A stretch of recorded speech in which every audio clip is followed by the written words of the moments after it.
বাদশার একজন মাত্র মেয়ে, বিশাল বড় সাম্রাজ্য। ঘোষণা দিয়েছেন যে আমার মেয়েকে যার সাথে বিয়ে দিব পরবর্তী বাদশা সে হবে।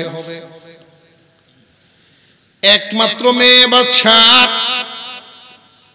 এই মেয়ে যার বাদশাহী হতো তার। এখন তো উজিরের ছেলেও প্রস্তাব দেয়, সেনাপতির ছেলেও প্রস্তাব দেয়, কেরানির ছেলেও প্রস্তাব দেয়। 50 জন কাস্টমার, 50 জন রেডি প্রস্তাবকারী। মেয়ে বাদশার, সাধারণ মানুষের মেয়েরা বিয়ে হয় সাধারণত তো একটাই, বাদশার মেয়ে বইলা কি সাইডে দেন যাব। 50 জনে যে প্রস্তাব দিল বিয়ে দেওয়ান লাগবো কয়টা? 50 জনেরই আশা, মেয়েটা চাই 50 জনেরই আশা যদি পাইতাম বাদশা হইতাম।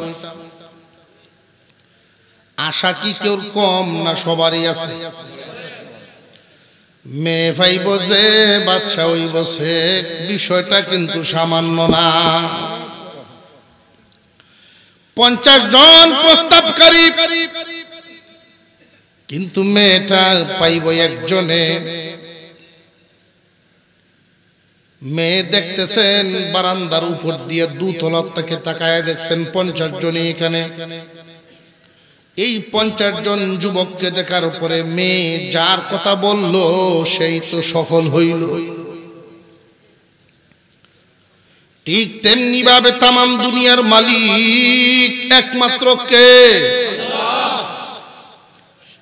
আমরা সবাই ভালোবাসি আল্লাহকে, আল্লাহর ভালোবাসা পাইতাম।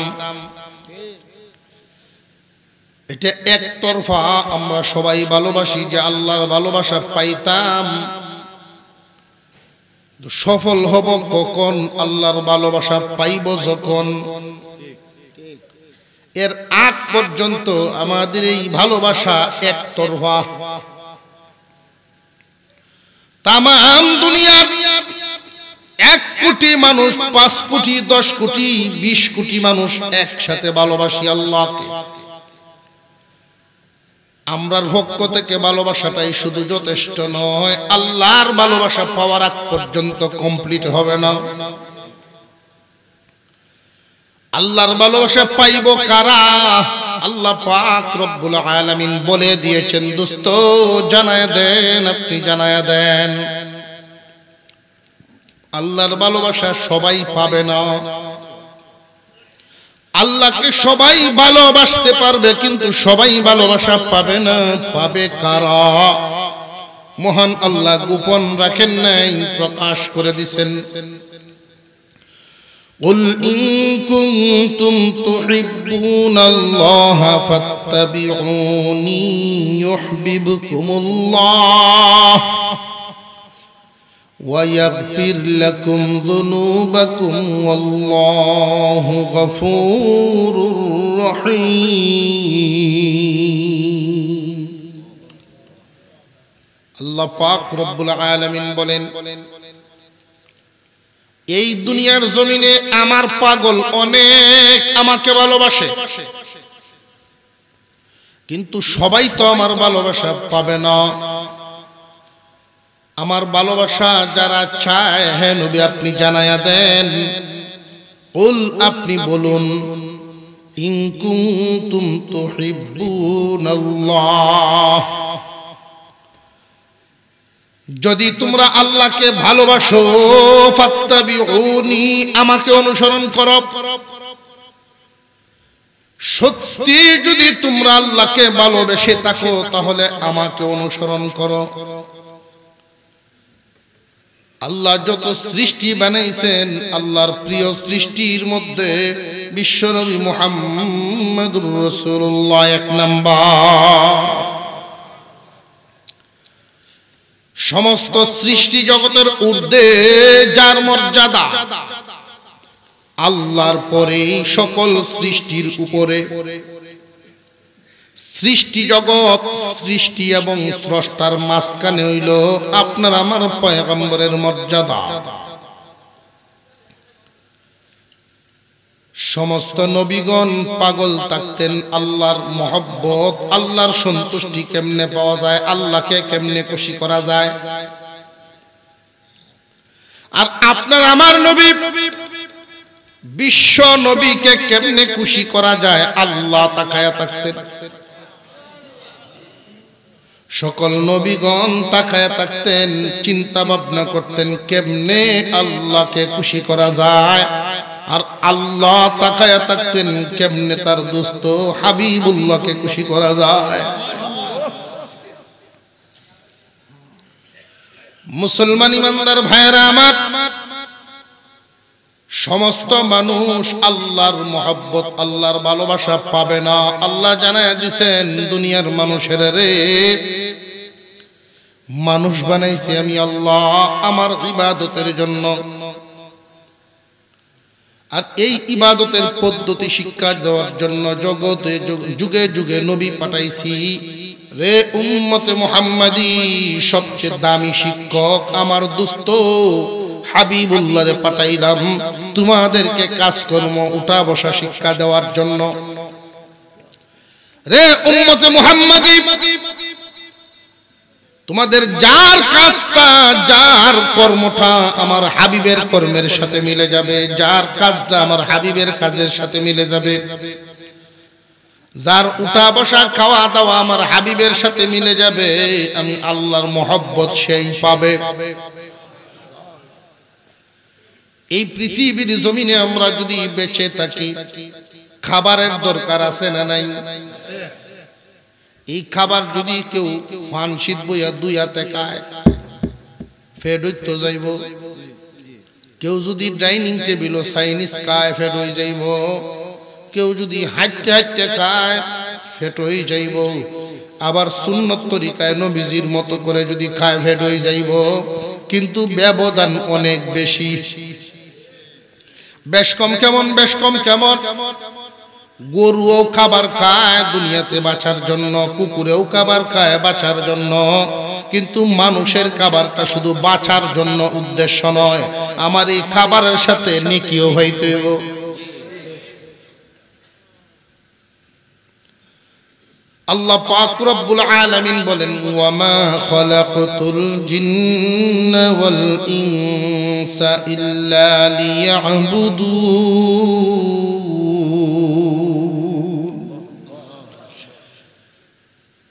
জিন ইনসান আমি বানাইছি একমাত্র আমার ইবাদতের জন্য, ভিন্ন কোনো কারণে নয়। এই জিন ইনসান তাদের জিন্দেগিটা এমন হবে, তারা হাঁটলেও নেকি দিব, ঘুমাইলেও নেকি দিব, গোসলেও নেকি দিব, এমনকি বাথরুমে গেলেও আমি নেকি দান করব, যদি সবগুলো আমার হাবিবুল্লাহর সাথে মিলিয়া যায়। মন চাহি জিন্দেগি বাদ দিয়া রব চাহি জিন্দেগি করতে হবে। যদি রব চাহি জিন্দেগি করতে পারেন তাহলে আল্লাহ সুসংবাদ জানায়া দিবেন। দোস্ত আপনি বলেন, আপনার উম্মতকে জানায়া দেন, সত্যি যদি তোমরা আল্লাহকে ভালোবাসো, সত্যি যদি আল্লাহকে তোমরা মহব্বত করো, যেমন টুটে এমন যদি বুকেও হয়, সত্যি যদি আল্লাহকে মহব্বত করো, ফাত্তাবিউনি, তাহলে আমাকে অনুসরণ করো। যদি আমি নবীকে অনুসরণ করতে পারো, দুইটা পুরস্কার আল্লাহ তোমাদেরকে দিবেন। কয়টা? ইউহিব্বুকুমুল্লাহ, এক নম্বরে আল্লাহর ভালোবাসা পাইবা। আল্লাহর ভালোবাসা পাইবা শব্দটা শুনিয়া আপনার মনে হইতেছে যে আল্লাহর ভালোবাসার ওই কি হইবে? আল্লাহর ভালোবাসা শব্দটার জন্য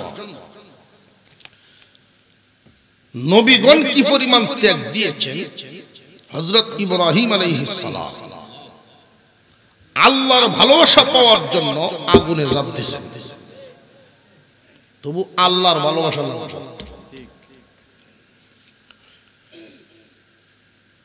বুড়া হয়ে গেছেন, সন্তানাদি নেই, রাস্তা দিয়ে হাঁটলেও দোয়া করেন রব্বি হাবলি মিনাস সালিহিন। পাহাড়ের গুহায় বসা থাকা অবস্থায়ও দোয়া করেন রব্বি হাবলি মিনাস সালিহিন। এতদিন পর্যন্ত এতটা নিরাশ ছিলেন না, দুই বিবি একজনেরও সন্তান নাই। যখন চুল পাকা শুরু হয়ে গেছে ওনার মনে মনে, যদি আমার কোনো সন্তানাদি না হয়, যদি সন্তান না হয়, কে পরবর্তীতে আমি যেই কাজ করি আমার রেখে যাওয়া সেই কাজের বাকিটা চালু রাখবে কে? যদি আমার বংশধরে কোনো সন্তান না হয়, এই দুনিয়ার বুকে মানুষের কানে কানে কে পৌঁছাইব আমার আল্লাহর নাম? উনি দোয়া করতেন রব্বি হাবলি মিনাস সালিহিন। এইভাবে একদিন নয়, এক মাস নয়, 2 মাস নয়, 1 বছর 2 বছর নয়, 13 বছর দোয়া করছে। কয় বছর? আমরা এই দামি মুখ লইয়া সকালে দহরে দুহর হওয়ার আশা করি। এই দামি জবান লইয়া সকালে কই আর দুহরই দালাও, ঠিক না? ঠিক। নবীর জবান দিয়া 13 বছর পর্যন্ত দরখাস্ত জমা হয়েছে। فبشرناه بغلام حليم। জিবরাইল আলাইহিস সালাম আসলেন, সুসংবাদ গ্রহণ করো সহনশীল সন্তানের। কেমন সন্তান? সহনশীল। দোয়া করে আল্লাহ শিখাইছেন রব্বি হাবলি মিনাস সালিহিন, আল্লাহ নেক সন্তান দাও। আমরা যদি আল্লাহর কাছে দোয়া করি সন্তানের জন্য, আমরা যেন নেককার সন্তান চাই। শুধু সন্তান এটা বালা হইতারে, খারাপ হইতারে। এই জন্য দোয়া চাইলে আল্লাহ নেককার সন্তান দাও। মাল চাইলে আল্লাহ উপকারী মাল দাও, যেই মালে উপকার কল্যাণ আছে। মাল ভায়া গুনাহগার হয় এমন মানুষও আছে না? বেশিরভাগ মাল সম্পদ যখন ছিল না তখন এত গুনাহ করছে না, যেই ধনীও শুরু হয়েছে গুনাহও শুরু হয়েছে।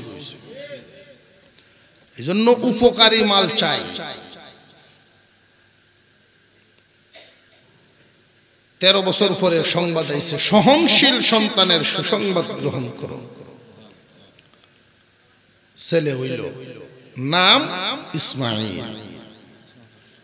বুড়া বয়স ছেলে, বুড়া বয়স ছেলে হইছে, আদর কি কম না বেশি? ফইলা দিনই হুকুম দিছেন না, প্রথম দিন হুকুম দিলে মহব্বত কমই থাকবে।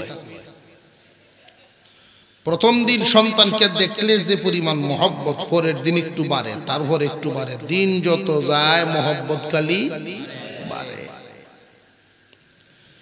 ইসমাঈল আলাইহিস সালামের বয়স হয়ে গেছে প্রায় 6 মাসের কাছাকাছি। আল্লাহ হুকুম দিলেন, ও আমার খলিল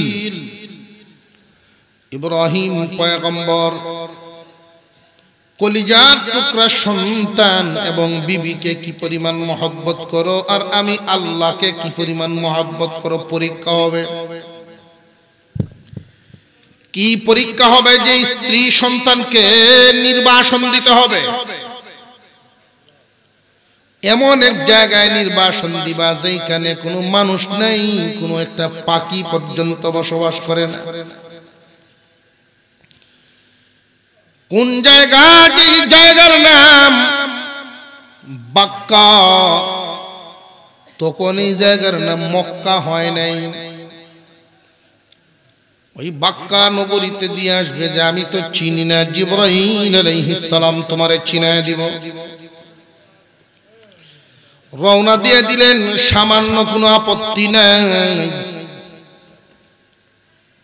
স্ত্রী সন্তান তোমার থেকে 1600 মাইল দূরে, তো যাওগে 1600 মাইল দূর। আমরা যদি কও হয় যে 3 দিনের লাগিন আল্লাহর রাস্তায় যাও, এই সংসার তো যায় আম কেমনে?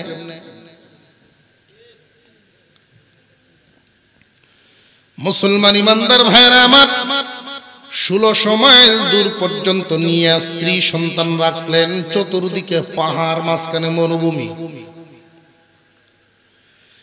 একজন মানুষও সেখানে নাই, পাখি পর্যন্ত বসবাস করার উপযোগী না। আল্লাহ আবার বলছেন, ইব্রাহিম তুমি থাকতে পারবা না, তোমার স্ত্রী সন্তান রেখে চলে আসবা। মনে মানব। উনি যখন চলে আসতেছেন, মা হাজেরা ডাকতেছেন, স্বামী হে, আল্লাহর পয়গম্বরগণ এত নিষ্ঠুর হতে পারে না, আল্লাহর নবীগণ তো এত নির্দয় নিষ্ঠুর হতে পারেন না। আমার ছোট্ট শিশু ইসমাঈল আর আমি হাজেরা এই মরু প্রান্তরে কেমনে থাকবো?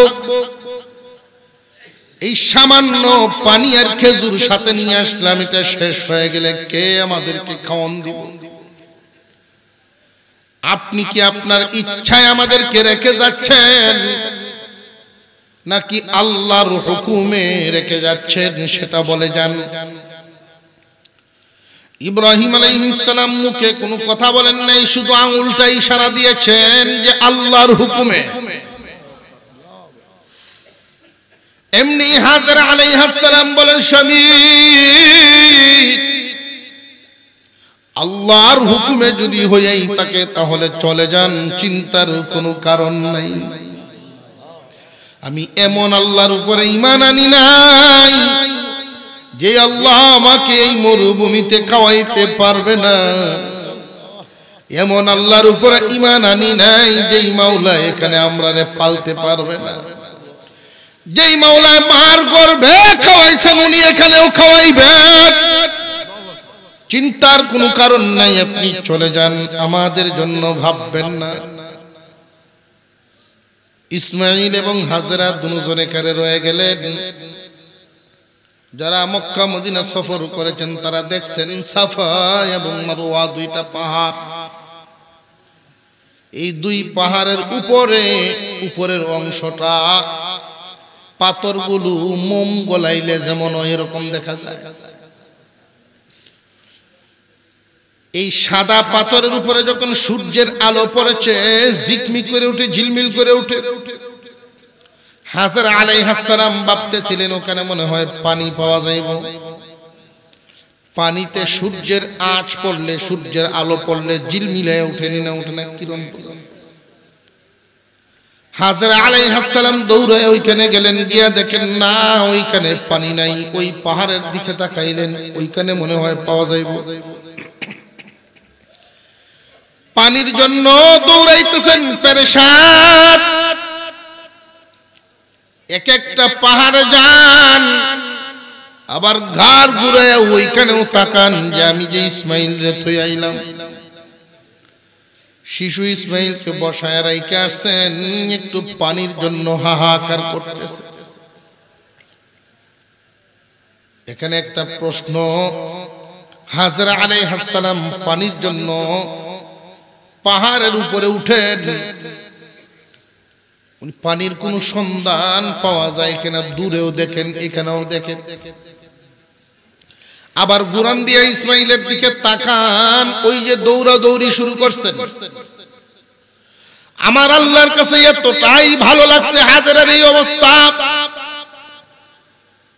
আল্লাহর উপরে ভরসা, আল্লাহর উপরে ভরসা করা হাজেরার এই কাজটা বড় ভালো লাগছে। আমার আল্লাহ আপনার আমার নবী বিশ্ব নবীকে জানায়া দিচ্ছেন, দোস্ত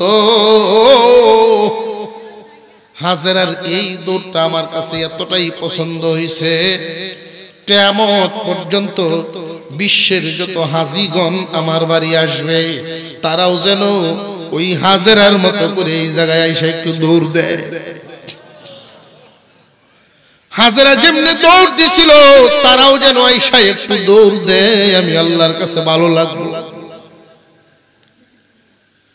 আল্লাহ রাব্বুল আলামিন হজের শরীয়তের একটা শিয়ার বানায় দিয়েছেন। হাজর আলাইহিস সালাম যখন তাকাইছেন ইসমাঈলের দিকে, হঠাৎ দেখেন ইসমাঈলের পায়ের গোলারিতে পানি ঝিকমিক করতেছে। ছোট বাচ্চা পায়ে যে আঘাত করতেছে, এখানে সেপ সেপ সেপ সেপ করে পানি ওঠা শুরু হয়েছে বালুর নিচ থেকে। এমন ভাবে পানি আসতেছিল, এমন ভাবে পানি আসতেছিল, পানি চতুর্দিক থেকে গড়ানো শুরু করছে, জায়গাটা ভেসে যেতেছে।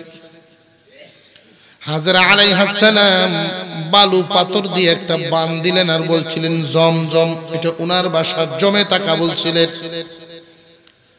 ওইখান থেকেই জমজম কুয়ার নামকরণ হইয়া যায়।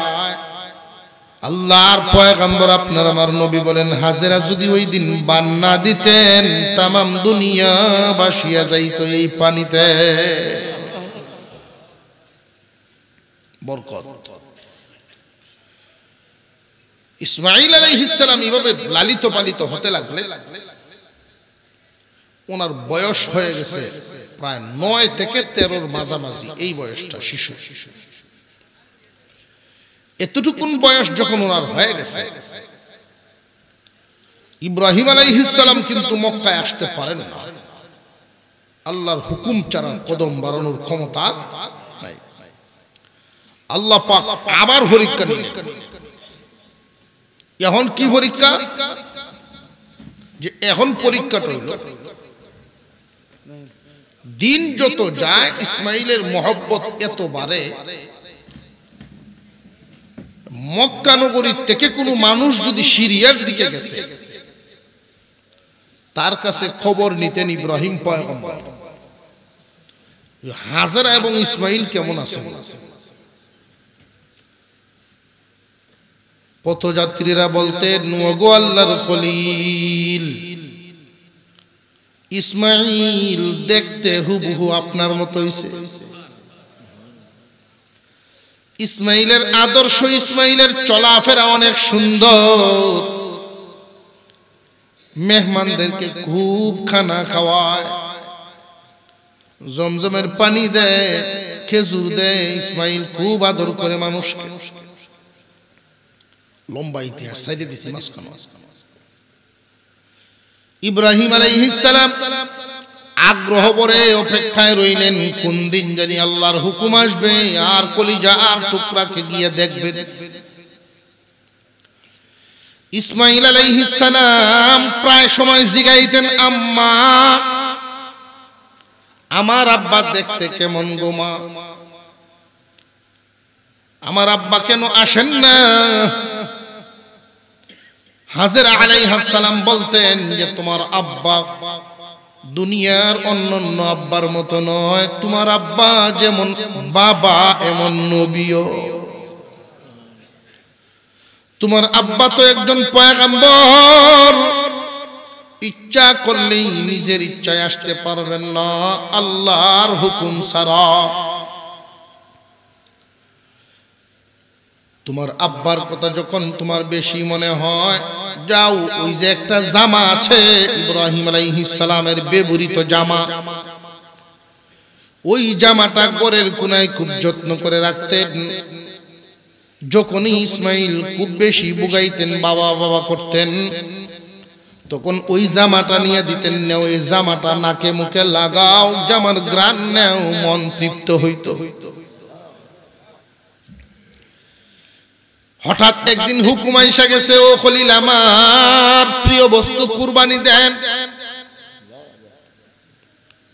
উট, বকরি, ভেড়া এইভাবে 1000 করে কুরবানি দিলেন। কোন বর্ণনায় 100 করে কুরবানি দিয়েছেন, 3 জাতের পশু 300। আল্লাহ বলেন প্রিয় বস্তু কুরবানি দেন। উনি বুঝে ফেলছেন আমার প্রিয় তো একমাত্র ইসমাঈল ছাড়া আর কেউ না। তবু আল্লাহর ভালোবাসা পাইতে হবে, আল্লাহর ভালোবাসা পাইতে হবে। উনি রওনা দিয়ে দিলেন ইসমাঈল আলাইহিস সালামকে কুরবানি করবেন। কয় মাইল দূর? আরো জোরে। 1 মাসের পথ 1600 মাইল দূর। ইসমাঈল আলাইহিস সালাম, ওই সময় তো মোবাইলের কোনো যুগ নাই, চিঠিপত্রের যুগ নাই। উনি কি জানতেন যে আব্বা আইতেছে? ইব্রাহিম আলাইহিস সালাম এইভাবে যাইতে যাইতে একদম মক্কা নগরীর কাছাকাছি চলে গেছেন। মাত্র 2 থেকে 2.5 মাইলের মতো জায়গা বাকি দেখা যায় মক্কা নগরীর। এমনি তাকায় দেখেন একজন শিশু লম্বা জুব্বা গায়ে দিয়া দৌড়ায় আসতেছেন ইব্রাহিম আলাইহিস সালামের দিকে। যখন কাছাকাছি চলে আসছেন বুঝে ফেলেছেন এই শিশু তো আমার ইসমাঈল ছাড়া আর কেউ না, আমার তো এত আপনজন আর এখানে কেউ নাই। উনার মনে বড় কৌতূহল জাগলো, ইসমাঈল কেমনে জানলো আমি আসতেছি মক্কায়। যেই মাত্র কাছে আইসা জড়ায় ধরলেন, আব্বা তুমি কেমন আছো? বহুদিন যাবত তোমার পথে আমি বসেছিলাম। ইব্রাহিম আলাইহিস সালাম বলেন, বাবা রে আমি যে আসবো তুমি কেমনে বুঝলা? আব্বা আমি প্রায় সময় আপনার জামার ঘ্রাণ নেই, আপনার গায়ের ঘ্রাণই জামাতে পাওয়া যায়। আম্মা বলছেন প্রায় সময় জামার ঘ্রাণ নেই। আজকে এই দিকের বাতাস থেকে যখন আমি এই ঘ্রাণ অনুভব করলাম বুঝতে পেরেছিলাম আমার আব্বা বুঝি আসতেছে। বাতাসের ঘ্রাণ নিয়ে আমি দৌড়াইয়া দিকে রওনা দিছি। সত্যি দেখা যায় তোমার সাক্ষাৎ মিলে গেছে। কিছুক্ষণ আদর করলেন, কুলে নিলেন। আঙ্গুলে দূরে দূরে যখন আবার মক্কার দিকে যাইতেছেন, উনি বললেন, ইসমাঈল তোমাকে একটা কথা বলতাম রে বাবা। কি কথা? যে আমি তো আল্লাহর ভালোবাসার পাগল, আল্লাহকে খুশি করতাম চাই। আল্লাহ আমাকে বলছেন, স্বপ্ন যুগে আল্লাহ আমাকে স্বপ্নে দেখাইছেন তোমারে কুরবানি করবি। ইসমাঈল আলাইহিস সালাম সাধারণ মহিলার কাছে কিন্তু লালিত পালিত হন নাই। উনি হইছেন হাজেরা আলাইহিস সালামের কুলে। আদর্শবান মহিলার কুলে যেই সন্তান জন্ম হয় এবং বড় হয় তার আদর্শ ছোটবেলায় শিক্ষা হইয়া যায়। ইসমাঈল আলাইহিস সালাম হাজেরার কুলে বড় হইছেন। উনি জানতেন নবীকে আর কবিকে, নবীর গুণ আর কবির গুণ উনি বুঝতেন, ভালো মন্দ পার্থক্য বুঝতেন। ইসমাঈল আলাইহিস সালাম যখন শুনছেন বাবার এই স্বপ্নের কথা, উনি বলতেছেন, আব্বা আমি জানি নবীগণের স্বপ্ন ওহী বরাবর, নবীগণের স্বপ্ন ওহী বরাবর। আব্বা আপনি আল্লাহর কাছ থেকে যা আদেশ পাইছেন আপনি পালন করুন, আপনি আমাকে কুরবানি করে ফেলেন, আমি বাধা দিব না, সবুরকারীদের দলে আমারে পাইবেন। ইসমাঈল আলাইহিস সালাম কুরবানির জন্য তৈরি হয়ে গেলেন। উদ্দেশ্য কি? আল্লাহর ভালোবাসা। উদ্দেশ্য তো একটাই, আল্লাহর ভালোবাসা কেমনে পাইতাম। পিতা পুত্র দুজন কুরবানির জন্য রেডি। একজন গলা দিবেন আর একজন গলা কাটবেন। আল্লাহু আকবার বলেন। সন্তানের গলায় চুরি লাগায় আল্লাহর ভালোবাসা আদায় করা সবার পক্ষে সম্ভব হবে না। ইসমাঈল আলাইহিস সালাম গলা দেওয়ার জন্য তৈরি। ইসমাঈল আলাইহিস সালাম গলা দেওয়ার জন্য তৈরি। আর ইব্রাহিম পয়গম্বর খুব ধারালো একটা ছুরি হাতে নিলেন যেন দ্বিতীয়বার ফুস দিতে না হয়। তরবারিটা নিয়ে যখন বিসমিল্লাহি আল্লাহু আকবার বলে ফেলছেন, আল্লাহু আকবার বলে ফেলছেন, এমনি চিৎকার দেওয়া শুরু করলো তামাম দুনিয়ার ফেরেশতাগণ। ফেরেশতারা চিৎকার দিয়ে বলে আল্লাহ বুঝে ফেলেছি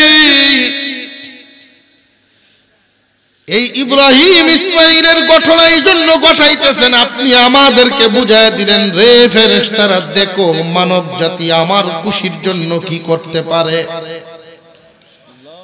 আমি এমনি এদেরকে আশরাফুল মাখলুকাত বানাই নাই আশরাফুল মাখলুকাত যে ঘোষণা দিলাম এটা এমনি না দেখো আমার জন্য কি করতে পারে নিজের কলিজার টুকরা সন্তানের গলায় ছুরি লাগাইতে ওরা দ্বিধাবোধ করে না ফেরেশতারা চিৎকার দিয়ে বলেন আল্লাহ বুঝে ফেলেছি ওরা আশরাফুল মাখলুকাত হওয়ার যোগ্য ইসমাঈলের গলাটা কাটায়ও না গো আল্লাহ ফেরেশতারা চিৎকার দেওয়া শুরু করছিলেন ওই দিন আল্লাহ ডাক দিয়েছেন জিবরাইল আমি আমার ইব্রাহিমের কাছে যা চেয়েছিলাম তাই পেয়ে গেলাম গলা কাটার দরকার নাই জিবরাইল আলাইহিস সালাম তখন সিদরাতুল মুনতাহা ছিলেন যেই মাত্র আল্লাহর হুকুম পাইলেন ওনার একটা নয় দুইটা নয় 600 নূরের পাকা একসাথে ছেড়ে দিয়ে টান দিয়েছে সূর্যও যা জিবরাইলও যান ছুরিটা গলায় লাগবার আগেই জিবরাইল আলাইহিস সালাম মিনা বাজারে পৌঁছে গেছেন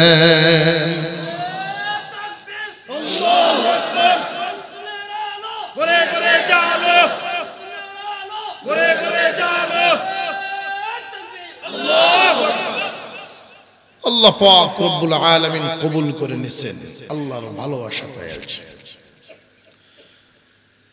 আল্লাহ পাক রব্বুল আলামিন বলেন আমি খুশি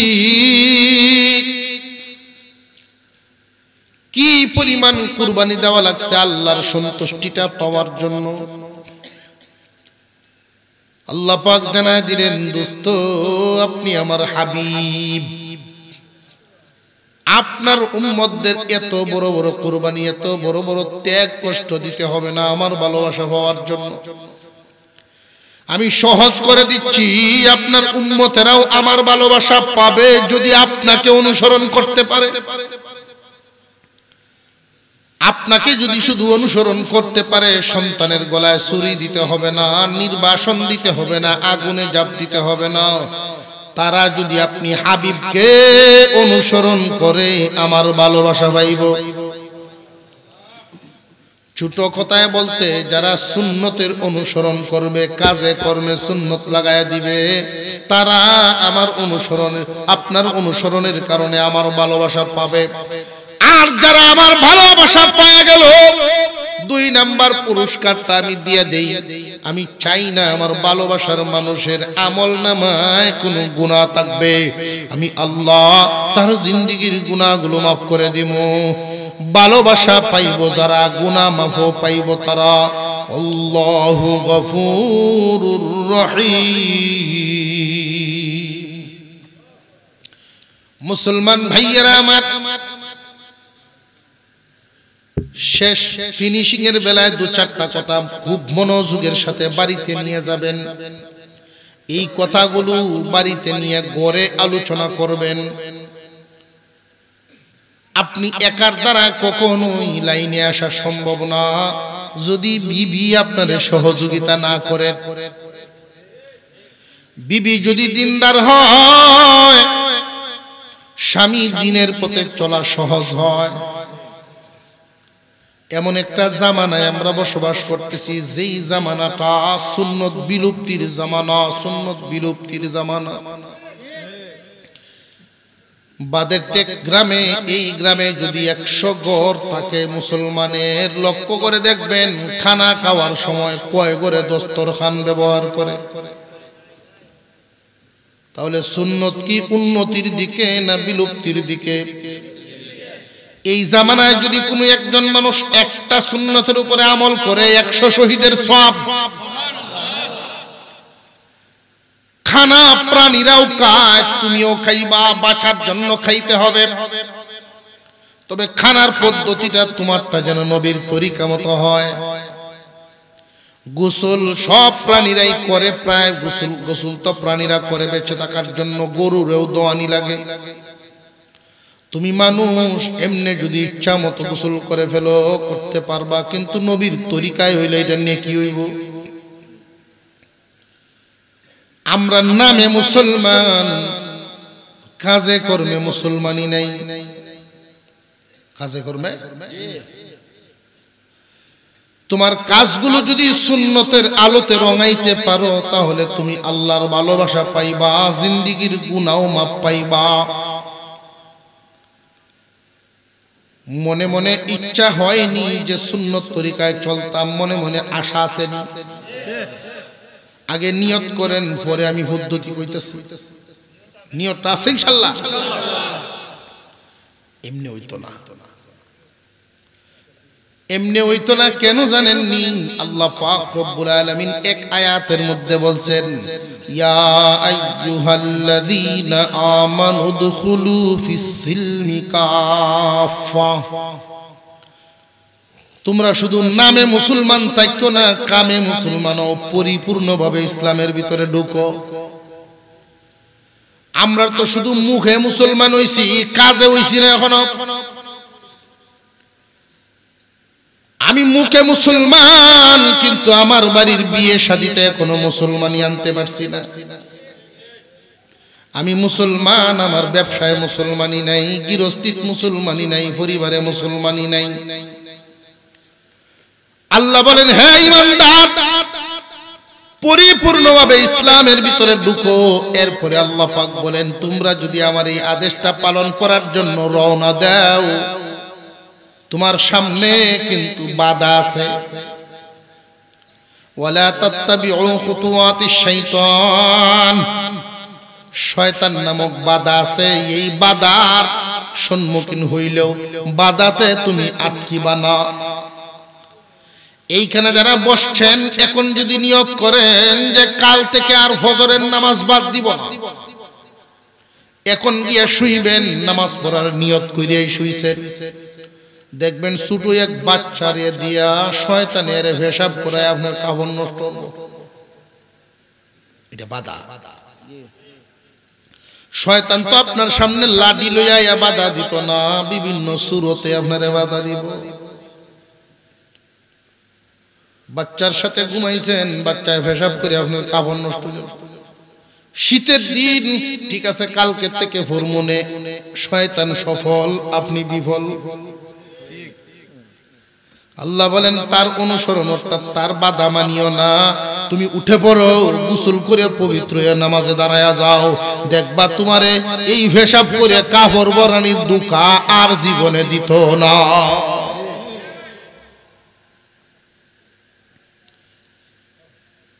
এই পৃথিবীর জমিন, আল্লাহর রাসূল বলেন, আদ-দুনিয়া মাযরাআতুল আখিরাহ, দুনিয়াটা আখিরাতের ক্ষেত। খেতে দেখবেন ফসল ফলাইতে গেলে কষ্ট করন লাগে, ঘাস ফলানির লাগে কষ্ট করন লাগে না, অটোমেটিক হয়। বদ অভ্যাস যা আছে সব অটোমেটিক হইব, সু অভ্যাস যা আছে এটা কষ্ট করে ফলানি লাগবো। শয়তান আইসা বাধা দিব, বাধা অতিক্রম করতে হইব। খানা খাইবেন, ঘরে আসছেন যে বাদ দে, হুজুরে গতকালকে কইয়া গেছেন সুন্নত তরিকায় খাইতে হইবে, দস্তরখান একটা দিস। মহিলা খুঁজতেছেন, দস্তরখানটা পায় না। দস্তরখান না পাওয়ার কথাই। আমি গেছি এক জায়গার দাওয়াতে, এক মেম্বার সাহেবের গরু খাওয়ান, আমার ওয়াজ মাহফিল। মেম্বারের মনে মনে আকাম কুকাম যাই করছে, যদি হুজুর রে সাইডটা খাওয়াই আলতাম পারি, তো আমি কামিয়াব। বেটা জোর করিয়া নিছে যে হুজুর ডাইনিং টেবিলও বইবেন না, খাটো দুই তাই আছে। আমি বললাম যে খাটো দিন, খাটো বইলে তো সমান জায়গা বইলে অন্তত মুখে চারটে বেশি খাইতে আরাম। এই কথা কইছি, চারটে বেশি খাওয়ার কথা কইছি, কারণ হইল হুজুরের তো খাওনের বদনাম আছে, কইলে তো সমস্যা। বয়সে ভাই দস্তর খানা নেন, ও দস্তর আর বাবে বোঝা গেল 6 মাসে শুনছে এই শব্দটা, তো শব্দটা শুনছেই 6 মাস। আমি শঙ্কিত, ভয় পাচ্ছি। 10-15 বছর পরে আমাদের আগামী জেনারেশনকে দস্তরখান দেখায় সিনানি লাগবে যে এটা দস্তর। মুসলমান আছে, মুসলমানি। আল্লাহ পাক সেটাই বলেন, নবী আমার দোস্ত বলে দেন তারা যদি আমার ভালোবাসার আশা করে মুসলমানিটাকে যেন ধরে, আমার ভালোবাসাও পাবে, গুনাহও মাফ পাবে। এটা ধরবে কেমনে? ধরতে গেলে তো বাধা আছে। বাধাটা কে? আরো জোরে, শয়তান। শয়তান নামক বাধা আছে। বলছি একটা কাপড় এনে দেন, দস্তর হান লাগবে। কো দস্তর? হুজুর আছে আছে আছে, আমরা গরু বানাইলাছি, গরু বানাইলাছে দস্তর। কুস্তাছে, তারা কুস্তে কুস্তে পায় না, গেছে ভাগ গরু। রান্না করে গিয়ে বিবিরে কুদাইতেছে, দস্তর দস্তর। আমরা এর থেকে শুনতেছি, আমার সাথে তো আরো 2-3 হুজুর আছে। মহিলারা যখন কুদাইতেছে, মহিলাও কয়েকটা এই খাট আসে শিক্ষাল দিতে লাগে। তখন আমি মনে হবো যেমন রাজা এমন রানী। টাইলের সিফাত দিয়ে দেখ দান তো কি গো যাওয়ার, এটা সিফাত দিয়ে দেখ। বেটা দৌড়ে আড্ডা ফাইলিছে, হুজুর ফাইলছি, বাস বাংছে না, এমনি লই আইছে আমার সামনে। যে একটা বাস বাংছে, আলি 2 করব, 2 আলি তেল চোরা। মুসলমানের দস্তরখানা বাই দ্বিতীয় বাস ডার খুললেন না, এটা বিছানি যাইতো না, এই জায়গা তৈ আপনার দস্তরখান টাইলের জিবাতেই তাও। আমরা একটা গাম সাইনে দিন খালি কোনো খানা খাইতে যাবেন, বিবি সব বলছে আচ্ছা হন খাই লাও, আরেকবার থেকে দেবনে। আপনার মনের জোরটা থাকতে হবে যে না এখন থেকেই আমি খাবো, এখন থেকেই দস্তরখান। সুঅভ্যাসগুলো, আমাদের যে সুঅভ্যাস সুন্নতি অভ্যাসগুলো যত্ন করে ফলাইতে হবে, এমনি ফলতো না। আর কু অভ্যাস যত্ন লাগতো না, ঘাসের মতো অটোমেটিক। কিভাবে যত্ন করে ফলাইবেন? একদিনে সব পারবেন না, একটা একটা করে ধরবেন। আলেমদেরকে জিজ্ঞাসা করবেন আমার রাসূল কিভাবে খাইতেন, হুজুর আমার শিখায়। এটাই অভ্যাসে পরিণত করবেন। আপনি যদি কিছুদিন চেষ্টা করতে পারেন, আল্লাহ বলেন আমার বান্দারে তুমি একটা মিশনে শুধু নামো, বাকি সব রাস্তা আমি সহজ করে দেব। আপনি শুরু করেন, এমন একটা সময় আসবে তখন এই দস্তরখান ছাড়া আপনার খানা তৃপ্তি হবে না, সুন্নত তরিকা ছাড়া ঘুম আরাম হবে না, সুন্নত তরিকা ছাড়া কথাবার্তা লেনদেন ভালো লাগবে না। এটা অভ্যাসে পরিণত করতে হবে যত্ন সহকারে।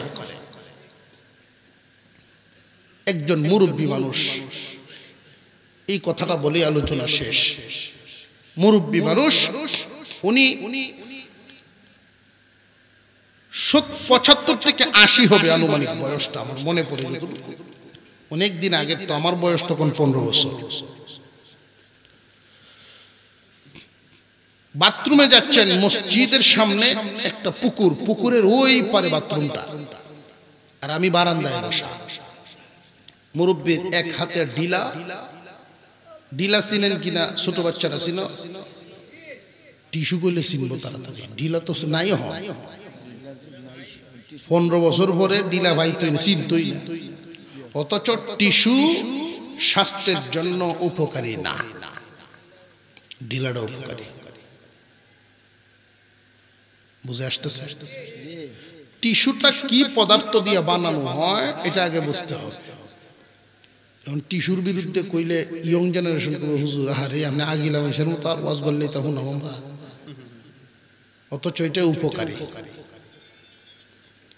ডিলার বদনা লইয়া যেতেছেন বাথরুম, স্বাভাবিকভাবে আমি দেখছি উনি গিয়ে ঢুকছেন, হঠাৎ তাকায় দেখি এই 1-2 সেকেন্ডের ভিতরে উনি ডুইকেই আশ্চর্য আবার পিছায় চলে আসছেন বাথরুম থেকে।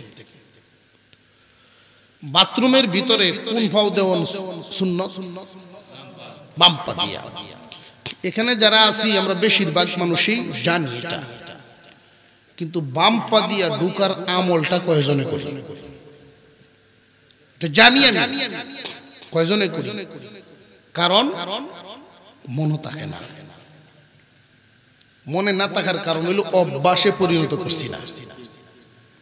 একটা সুন্নত যতক্ষণ পর্যন্ত আপনি যত্ন করে আমলটা এটা অভ্যাসে পরিণত না করবেন হবে না।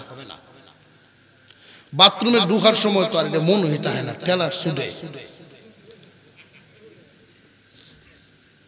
জরুরত অর্ধেক হওয়ার পরে মনে হয় রে আমি তো ডাইন হো দেয়, আচ্ছা আরেকবার থেকে। এই যে আচ্ছা আরেকবার থেকে এটা হলো শয়তানের বাধা। মুরব্বী বাথরুমে ঢুকছেন, ডান পা দিয়ে ঢুকছিলেন, পিছায় আইসা সাথে সাথে ঠিক করবেন বাম পা দিয়ে ঢুকবেন। ঢিলা বদনা সামনে থইয়া কানও ধরছে বুড়া মানুষ, কানে ধরিয়া 10 বার উঠবস। আমি আশ্চর্য হয়েছি লোকের এই বিষয়টা দেখিয়া। উনি যখন আসছেন আমি জিজ্ঞাইলাম, দাদা এই কামটা করলেন কেন? চোখের পানি টলমল শুরু হয়েছিল ওই দিন মুরব্বীর। ভাই তোমাদের কপাল ভালো, মাদ্রাসায় পড়ো, সব অটোমেটিক তোমরা শিখতেছে রে ভাই। দেখো আমার জিন্দেগি শেষ পর্যায়ে কবরের পারে খাড়া, কিন্তু এখনো আমার অভ্যাস ঠিক হইল না। ওনার কথাটা আমি এখনো ভুলতে পারি না। এই লোক একটা একটা একটা একটা করে আমল এমন ভাবে ঠিক করছে, পুরা জিন্দেগি সুন্নত তরিকার ছায়া তলে নিয়ে আসছিল। যত্ন ছাড়া সুন্নতের উপরে আসা যাবে না। আর যখন এক একটা সুন্নত আস্তে আস্তে আপনার অভ্যাসে পরিণত হবে, তখন এক পর্যায়ে আপনার শরীয়ত অভ্যাসে পরিণত হয়ে যাইব। পুরা শরীয়ত আপনার অভ্যাসে পরিণত হয়ে যাইবে। ওই সমস্ত ব্যক্তিদের ক্ষেত্রে আল্লাহ বলেন ওরা আমার ভালোবাসার মানুষ, কারণ ওদের কাজ আমার হাবিবের কাজের সাথে মিলে, ওদের কাজ আমার দোস্তের কাজের সাথে মিলে, ওরাও আমার বন্ধু, ওরা আমার ওলি। সুন্নত তরিকায় চলতে রাজি আছেন তো ইনশাআল্লাহ?